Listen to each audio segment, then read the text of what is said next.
दोस्तों, क्या आपको पता है कि ऐसा कौन सा एम्पायर था जिसके दौरान कॉफी पीने वाले लोगों को मौत की घाट उतार दिया जाता था? और छोटे छोटे बच्चों को सपने में क्या दिखाई देता है? और एक ऐसा पेड़ जो पीने का पानी देता है और चीन में ट्रैफिक से निजात पाने का तरीका आपके होश उड़ा देगा। और बीएसएफ जवानों का एक ऐसा कारनामा जिसे देखकर गृह मंत्री अमित शाह भी हैरान रह गए। और एरिया 51 का रहस्य क्या है? यदि आप इन फैक्ट्स के बारे में नहीं जानते तो बने रहिए रहस्य टॉक शो की इस नई वीडियो के आखिर तक। नंबर 40। ये बात तो आप सभी जानते हैं कि पेड़ पौधे हमें ऑक्सीजन और फल दोनों ही देते हैं, जिससे कि हम जिंदा रह पाते हैं। लेकिन अगर मैं आपसे कहूं कि इस दुनिया में एक ऐसा भी पेड़ है जो आपको पीने के लिए साफ पानी भी देता है, तो शायद आपको इस बात पर विश्वास ना हो, लेकिन ऐसा पेड़ इस दुनिया में एग्जिस्ट करता है और वो भी हमारे भारत में ही मौजूद है, जिसको डायनोसा मलबेरी ट्री कहते हैं। और आप इस वीडियो में देख सकते हैं कि कैसे दो लोगों ने जब इस पेड़ पर कुल्हाड़ी से हमला किया तो पेड़ से पानी की तेज धार निकल पड़ी। ये सच में बहुत ही अद्भुत और अनोखा पेड़ है। नंबर 30। एरिया 51 एक ऐसी जगह जहां पूरे अमेरिका में सबसे ज्यादा सिक्योरिटी मौजूद है और इस जगह के 5 किलोमीटर के आसपास तक कोई आ जा नहीं सकता। और यदि कोई साधारण इंसान वहां भटकता हुआ दिखाई देता है तो उसे सीधा गोली मारने का आदेश है। ये सारी बातें सभी के मन में कई सवाल पैदा कर देती है कि आखिर एरिया 51 में ऐसा क्या है। वैसे तो ज्यादातर लोगों को पता होगा कि एरिया 51 के बारे में ऐसा कहा जाता है कि यहाँ साइंटिस्ट और एलियंस एक साथ मिलकर रिसर्च कर रहे हैं। तो वहीं बहुत लोगों का कहना है कि यहाँ अमेरिकन साइंटिस्ट्स एलियंस के ऊपर रिसर्च कर रहे हैं, क्योंकि यही वो जगह है जहाँ एक बार यूएफओ क्रैश होने की खबर आई थी। और इस जगह के बारे में लोगों का कहना है कि यहाँ आसमान में कई बार कई तरह की लाइट्स को देखा जाता है, लेकिन आज तक इस जगह की असलियत के बारे में कोई नहीं जानता। नंबर 12। ट्रैफिक जैम भी एक बहुत बड़ी प्रॉब्लम है और ट्रैफिक जैम के कारण बहुत सारी घटनाएं घट जाती हैं। अगर ट्रैफिक में कहीं एम्बुलेंस फंस जाती है और मरीज अगर गंभीर हालत में हो तो फिर कई बार उसकी मौत भी हो जाती है। लेकिन ट्रैफिक कम करने के लिए बीजिंग ने एक अद्भुत सी टेक्निक का निर्माण किया है। आप देख सकते हैं कि बीजिंग में जिस रोड पर जैम लगा हुआ है वहाँ ये मशीन उस रोड को कैसे आगे बढ़ा रही है, जिससे उस रोड का जैम कम हो जाता है। अगर देखा जाए तो ये टेक्निक हमारे भारत में भी जल्द आ जानी चाहिए, जिससे लोगों का काफी सारा समय बच सकता है। नंबर 11। क्या आपने कभी सोचा है कि जिस तरह से हम इंसानों को सपने में अच्छा बुरा कीड़े मकोड़े या फिर कुछ भी दिखाई देता है, तो छोटे छोटे बच्चों को सपने में क्या दिखाई देता होगा? अगर हाँ, तो आपको शायद ये बात जानकर हैरानी होगी कि छोटे बच्चों को सपने में सिर्फ और सिर्फ बुरे सपने दिखाई देते हैं। कहीं उनके साथ कुछ अजीब कहानी घटती हुई दिखाई देती है, तो कहीं शेर भालू ऐसे जानवर दिखाई देते हैं जो उन्हें नुकसान पहुंचा रहे होते हैं। और यही कारण है कि सोते हुए बच्चे अचानक से उठकर रोने लगते हैं। लेकिन आखिर ऐसा क्यों होता है? तो आपको बता दें कि ऐसा इसलिए होता है ताकि छोटे बच्चे भविष्य में आने वाली परेशानियों के लिए तैयार हो जाते हैं। और जैसे जैसे वे बच्चे बड़े हो जाते हैं उनके दिमाग में पॉजिटिविटी बढ़ती जाती है। नंबर 10। दोस्तों, हमारे भारत के जवान बहुत ज्यादा फुर्तीले हैं, इतने ज्यादा कि उनके आगे चीता भी पानी मांग जाए। आपको बता दें कि मैं ऐसा इसलिए बोल रहा हूं क्योंकि अभी हाल ही में बीएसएफ दिवस पर बीएसएफ के जवानों ने राजस्थान के जैसलमेर में कुछ ऐसे कारनामा किया जिसे देख वहां मौजूद हर एक आदमी चौंक गया। दरअसल बात कुछ ऐसी है कि बीएसएफ के उन जवानों ने 2 मिनट के अंदर पूरी एक जीप को खोल दिया और थोड़ी ही आगे लाकर दोबारा उसे असेंबल भी कर दिया, और वो भी सिर्फ 2 मिनट के अंदर। और तो और ये कोई छोटा मोटा कार्यक्रम नहीं था, बल्कि इस कार्यक्रम में देश के गृह मंत्री अमित शाह भी मौजूद थे। यही कारण है कि हमारे भारत के जवान बाकी सभी देश के सैनिकों के मुकाबले काफी ज्यादा आगे हैं। नंबर 9। जब कभी भी आप किसी चीज को खाते हैं, फिर चाहे वो खट्टी हो या मीठी, तीखी हो या फिर कड़वी, आपको इन सारी चीजों का स्वाद आता है। लेकिन आखिर ये स्वाद आता कहाँ से है? जी हाँ, ये स्वाद टेस्ट बर्ड्स से आता है जो कि हमारे जीभ में मौजूद होते हैं, और यही है जो हमें अलग अलग टेस्ट देते हैं। पर शायद आपको ये बात जानकर हैरानी होगी कि इन टेस्ट बर्ड्स का करीब 10% हिस्सा हमारे गले के अंदरूनी भाग में मौजूद होता है, और इसके बारे में बहुत कम लोग ही जानते हैं। और इतना ही नहीं, टेस्ट बर्ड्स का लाइफ स्पैन भी होता है, लेकिन वो लाइफ स्पैन सिर्फ और सिर्फ 10 दिन का होता है। लेकिन अब आप सोच रहे होंगे कि उसके बाद क्या? तो पुराने टेस्ट बर्ड्स खत्म होने से पहले नए टेस्ट बर्ड्स तैयार हो जाते हैं जो आपको खाना टेस्टी लगाने में मदद करते हैं। नंबर 8। दोस्तों, एडिडास और प्यूमा ये दोनों आज स्पोर्ट्स में टॉप ब्रांड्स बने हैं। लेकिन क्या आपको पता है कि एडिडास और प्यूमा के फाउंडर 2 सगे भाई थे? जी हाँ, एडिडास के मालिक एडोल्फ डेजलर और प्यूमा के मालिक रुडोल्फ डेजलर थे,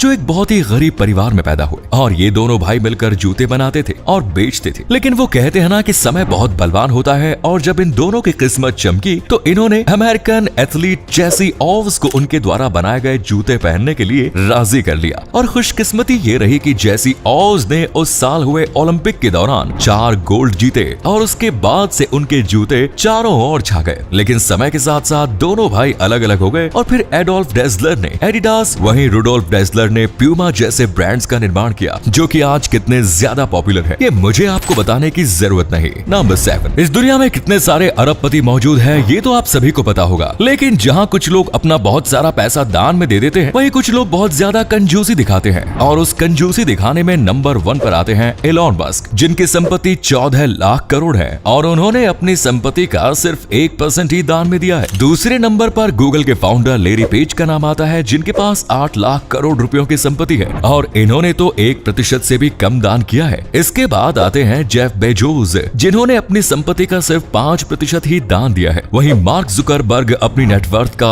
10% दान कर चुके हैं। वॉरेन बफे अपनी संपत्ति का 20% और उसके बाद आते हैं अंबानी, जो हर साल 500 करोड़ रुपए दान देते हैं। लेकिन रतन टाटा सर की कंपनी टाटा ने अब तक 7.60 लाख करोड़ रुपए दान में दिए हैं। नंबर 6, दोस्तों क्या आपको पता है कि दुनिया की सबसे लंबी पर्वत श्रृंखला कौन सी है? आप में से ज्यादातर लोगों का जवाब एंडेस माउंटेन्स रेंज होगा और अगर आपका जवाब भी एंडेस माउंटेन्स रेंज है तो आप पूरी तरह से गलत हैं। असल में दुनिया की सबसे लंबी पर्वत श्रृंखला का सिर्फ 10% भाग ही देखा जा सकता है, क्योंकि इसका बाकी का भाग समुद्र की गहराइयों में डूबा हुआ है और इस माउंटेन रेंज को मिड पॉर्जियन सिस्टम के नाम से जाना जाता है, जिसका पता साल 1985 में किए गए एक सर्वे से लगा था। उसके अनुसार इसकी लंबाई 80,000 किलोमीटर है और ये mountain range Andes mountain range से भी 20% ज्यादा बड़ी है। तो दोस्तों अगली बार आपसे कोई पूछे तो आपका जवाब मिड पॉर्जियन सिस्टम ही होना चाहिए। नंबर 5, अब जो मैं आपको बताने वाला हूँ वो आपके बहुत ज्यादा काम की चीज होने वाली है। अगर आप भी मोमबत्ती जलाना पसंद करते हैं, वैसे तो आज के समय बहुत कम लोग ही मोमबत्ती का इस्तेमाल करते हैं, लेकिन जो करते हैं उन्हें बता दें कि अगर आप चाहते हैं कि आपकी मोमबत्ती काफी ज्यादा देर तक आपको रोशनी देती रहे तो आपको